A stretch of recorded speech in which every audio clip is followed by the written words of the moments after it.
Hello दोस्तों, आप सब कैसे हैं? उम्मीद करता हूँ सब ठीक होंगे। आज राजस्थान के महत्वपूर्ण टॉपिकों पे चर्चा करते हुए अपने पढ़ेंगे देवनारायण जी के बारे में।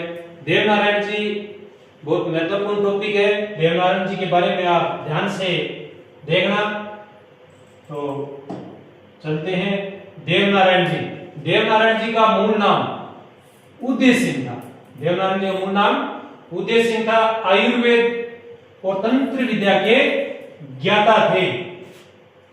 1243 ईस्वी में जन्म हुआ नागपाड़ अजमेर में, और उस नागपाड़ के अंदर मालासरी नामक स्थान है, उस पे मालासरी में इनका जन्म हुआ। नागवंशीय गुर्जर थे ये, नागवंशीय गुर्जर थे। और बाघ सिंह इनके दादा का नाम था। बाघ सिंह के 24 पुत्र थे। बाघ सिंह के 24 पुत्र थे। उन 24 पुत्रों को बगड़ाउत के नाम से जाना जाता है। बड़े बड़े पुत्र का नाम स्वाई भोज था, और स्वाई भोज के उदय सिंह, जो देवनारायण जी के नाम से जाने जाते हैं, हुए। माता सेठू गुजरी, इनकी माता का नाम सेठू गुजरी था। पत्नी पिंपल दे धारा नगरी के जय सिंह परमार की पुत्री थी। पिंपल दे जिसके साथ में इनका विवाह हुआ।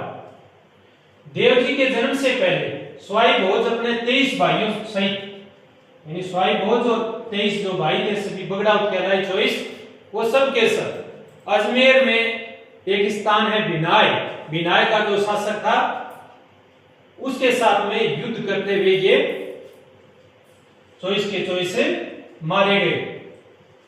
जब ये मारे गए उस वक्त देव जी का जन्म हुआ नहीं था। देव जी अपनी माता के कोख में थे। तो देव जी के जन्म के बाद 10 वर्ष की अवस्था में उस बिनाय शासक को मार करके अपने पिता और चाचा सबका ये बदला लिया। तो बहुत बड़ा चमत्कार उन्होंने दिखाया। 10 वर्ष की अवस्था में अपने चाचा और पिता का बदला लिया। विष्णु के अवतार माने जाते हैं। देव जी को विष्णु भगवान के अवतार माने जाते हैं। देव जी की फड़ या देवनारायण जी की फड़ सभी फड़ों में सबसे लंबी और सबसे बड़ी फड़ देव जी की फड़ है। और जंत्र वाद्य के साथ में इनका गायन होता है। गुर्जर भोपों द्वारा इनका गायन होता है। और 335 गीत है टोटल इसकी फड़ के अंदर। 335 गीत हैं। तो ये 335 का आंकड़ा है। ये राजस्थान की ऑथेंटिक किताबों में से है, तो ये कभी पूछा जा सकता है, आपको ध्यान में रखने हैं। अब जंत्र वाद्य के साथ में ये होती है। अब इसके साथ में अपने एक छोटी सी बात करेंगे पाबूजी की फड़ की। पाबूजी की फड़ है वो सबसे लोकप्रिय फड़ है। ये सबसे बड़ी और लंबी है। पाबूजी की जो फड़ है वो सबसे लोकप्रिय फड़ है। पाबूजी की फड़ भील जाति के भोपों द्वारा उसका गायन होता है, और देवनारायण जी की फड़ का गुर्जर भोपों द्वारा होता है। रावण हत्ता पाबूजी की फड़ में प्रयोग किया जाता है, और जंत्र वाद्य का प्रयोग इनका देवनारायण जी की फड़ में प्रयोग होता है। तो ये दोनों पॉइंट ध्यान में रखने हैं आपको।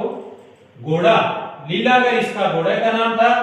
देवरो या मंदिरों, इनके देवरों और मंदिरों में प्रतिमा नहीं है, उनकी मूर्ति नहीं है, केवल ईंटों की पूजा होती है। ईंट रखी हुई है और उन ईंटों की पूजा की जाती है। नीम के पत्ते चढ़ाए जाते हैं, यानी देवनारायण जी के नीम के पत्ते चढ़ाए जाते हैं। भोग के रूप में नीम के पत्ते चढ़ते हैं। देवनारायण जी ने बगड़ाउतों के की 5 गाय खोजी थी। विशिष्ट लक्षणों वाली 5 गायों की खोज की थी। उनमें प्रातः उठते सरे माता नाम की गाय था। गाय का नाम सरे माता थी। उस गाय 5 विशिष्ट गायों में से सरे माता गाय थी, उसके वो दर्शन करते थे। प्रथम पुजारी इनका पुत्री हुआ था जिसका नाम है बिल्ला था। मुख्य पूजा स्थल आसित भीलवाड़ा में है। मुख्य जो पूजा स्थल है वो आसित भीलवाड़ा में है और भाद्रपद शुक्ल सप्तमी को इनका मेला लगता है। देवधाम जोधपुरिया निवाई टोंक में है। यहाँ पर भी इनका प्रसिद्ध मंदिर है।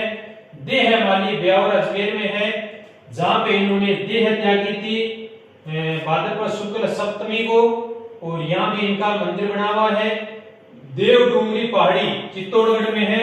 उस देव डूंगरी पहाड़ी पे राणा महाराणा सांगा संग्राम सिंह के नाम से इतिहास में जाना जाता है, जिसने बाबर के साथ में खानवा का युद्ध लड़ा था और उसमें 80 गांव होने के बाद भी मैदान में डटा रहा। ऐसे वीर पुरुष महाराणा सांगा ने देवजी को आदर्श माना और इनका मंदिर का निर्माण कराया था देव डूंगरी पहाड़ी चित्तौड़ में।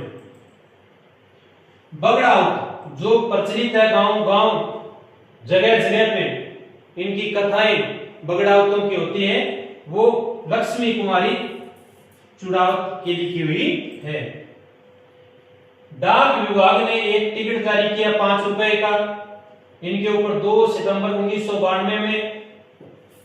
एक बात, दूसरा प्रथम लोक देवता है जिस पर केंद्र सरकार ने 2011 में 5 रुपए का डाक टिकट जारी किया था। तो ये थे देवनारायण जी के ऊपर महत्वपूर्ण टॉपिक। महत्वपूर्ण टॉपिकों को आप बढ़िया तरीके से इनको पढ़ना, ध्यान में रखना, याद करना और अपने